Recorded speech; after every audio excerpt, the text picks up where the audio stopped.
Halo teman-teman, ketika kita kena stop loss terus, apa yang harus dilakukan? Mari kita belajar dari kesalahan stop loss saya.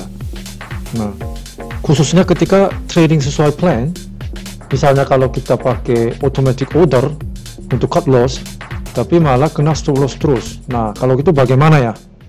Oke, ini merupakan hasil menang dan kalah bulan Oktober saya.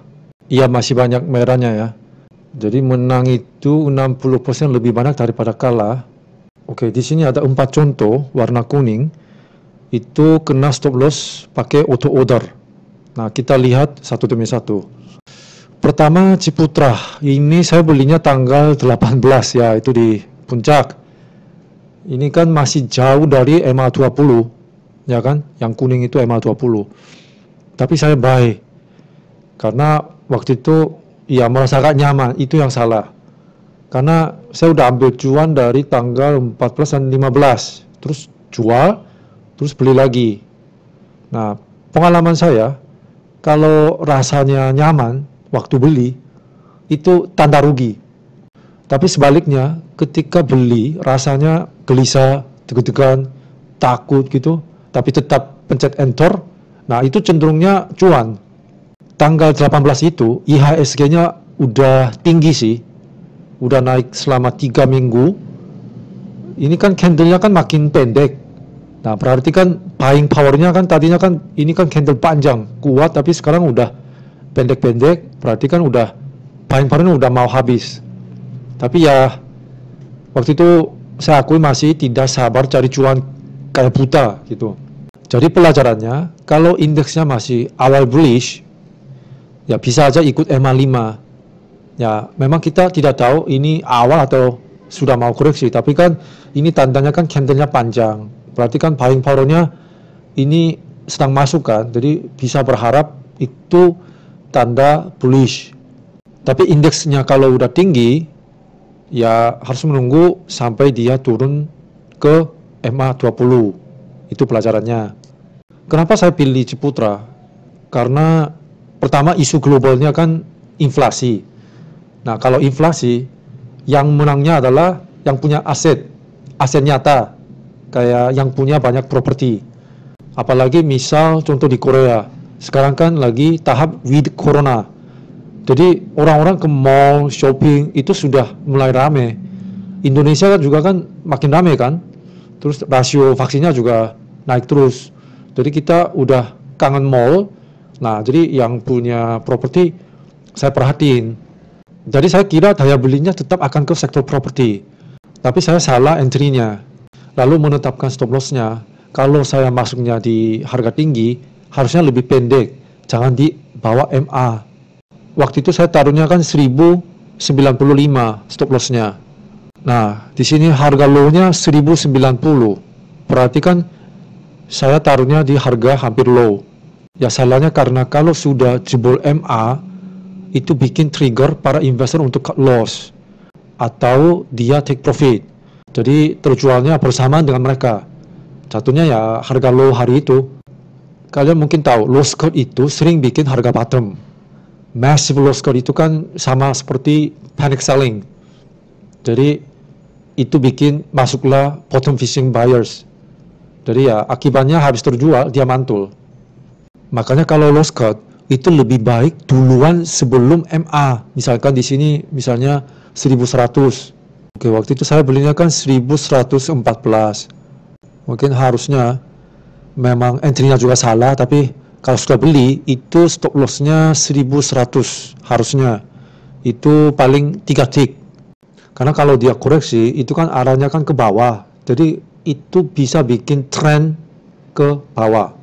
Jadi lebih baik pendek loss cut-nya. Kena loss cut nggak apa-apa, yang penting loss-nya kecil. Ya, tapi kenapa saya taruh di bawah MA? Ya karena emosi manusia tidak mau kena cut loss, jadi denial. Jadi ya taruh range-nya panjang. Stop loss panjang itu boleh kalau harganya sudah cukup turun koreksi. Misalnya sudah dekat MA20 atau 50. Nah, tapi ini kan saya belinya area tinggi. Jadi ya harusnya pendek penetapan loss cut-nya. Kemudian Unilever. Nah, ini BSJP, beli sore jual pagi.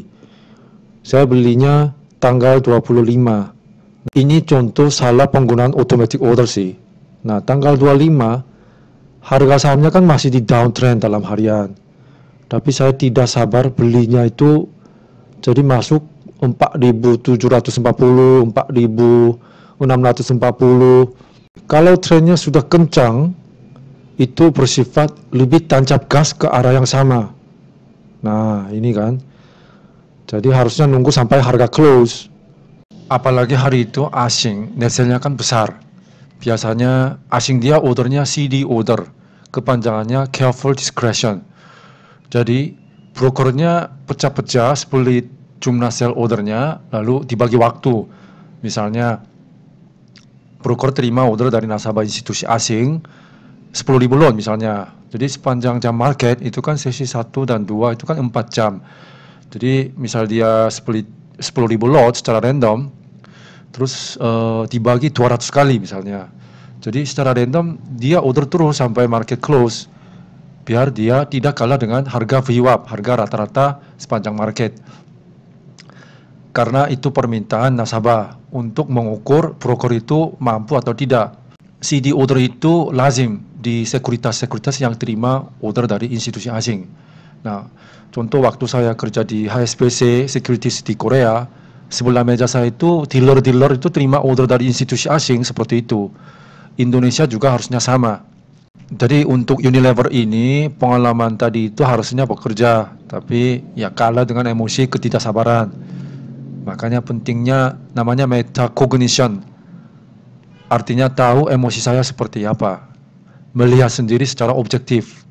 Misalkan, oh ini saya lagi bawa emosi nih, harus tahan, cari otak waras. Nah seperti itu.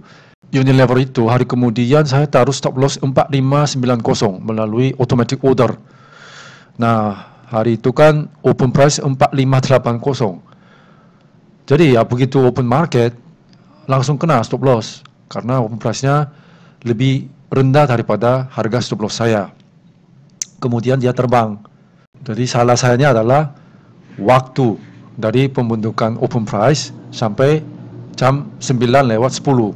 Jam segitu itu volatilitasnya tinggi, jadi depannya sebaiknya setting stop loss setelah jam itu. Jadi selama 10 menit arah harganya itu diamatin dulu. Oke, kemudian saham Bumi automatic order itu punya semacam expiry date. Nah ini automatic order kan, misalkan di sini kan ada valid date. Jadi sekali input trigger itu validnya sampai tanggal berapa? Itu maksimum 7 hari.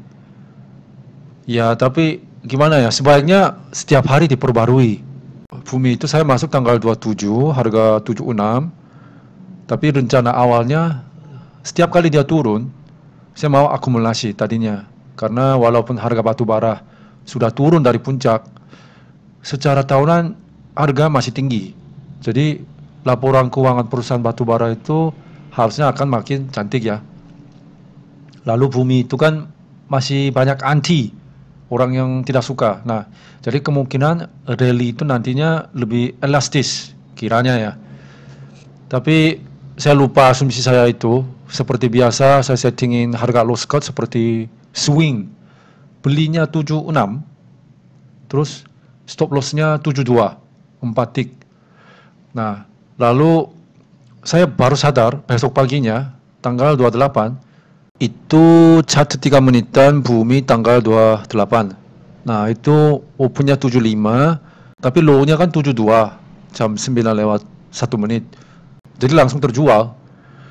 Jadi saya nyesal, terus beli lagi di harga 72 lagi.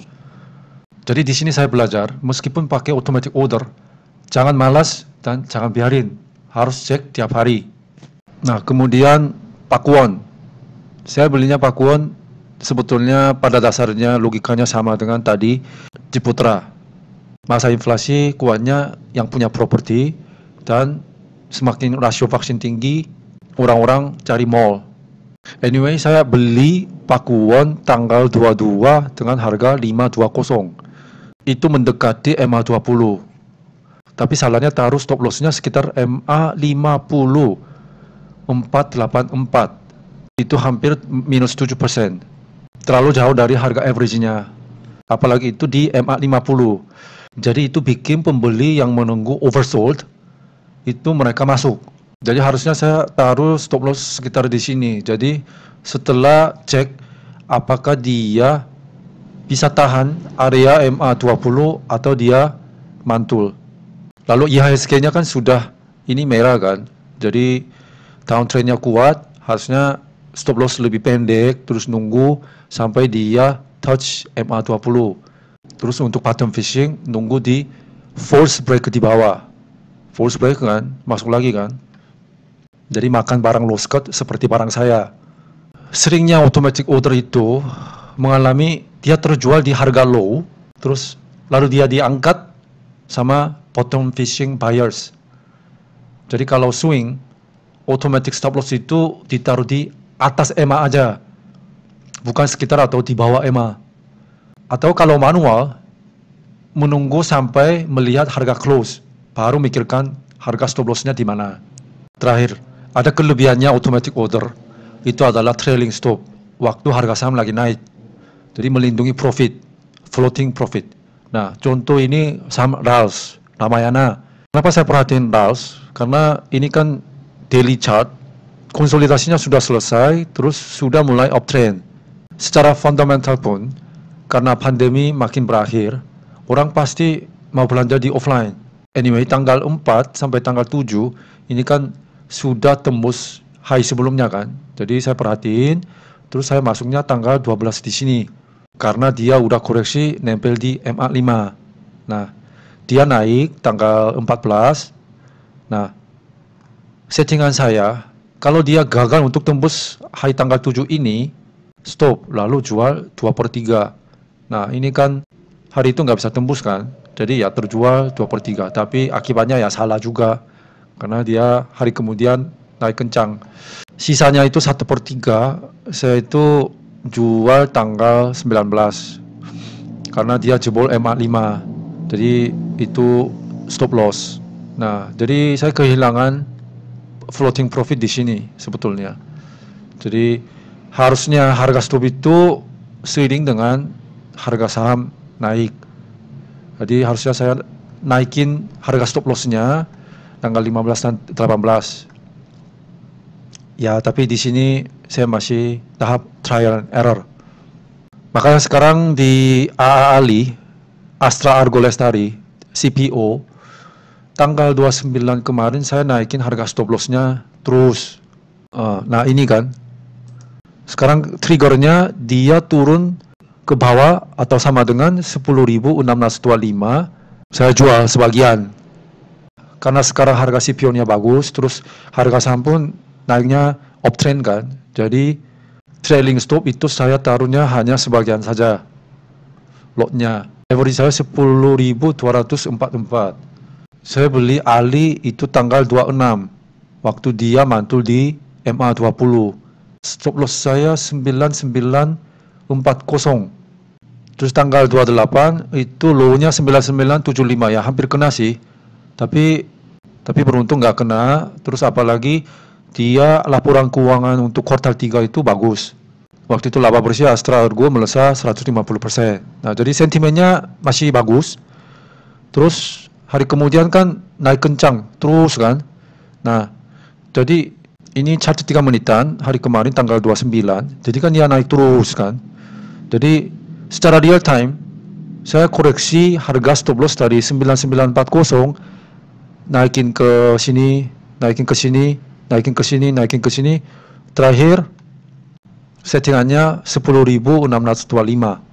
Jadi sekitar di sini. Nah, supaya mengamankan floating profitnya. Jadi kalau buying powernya menurun, otomatis kejual. Sisa loadnya itu kita pikirkan lagi. Jadi itulah kekurangan dan kelebihan automatic order dalam pengalaman saya. Semoga bermanfaat. Mohon di subscribe dan likes-nya. Terus jika ada pertanyaan, tolong dikasih komen. Terima kasih, sampai jumpa.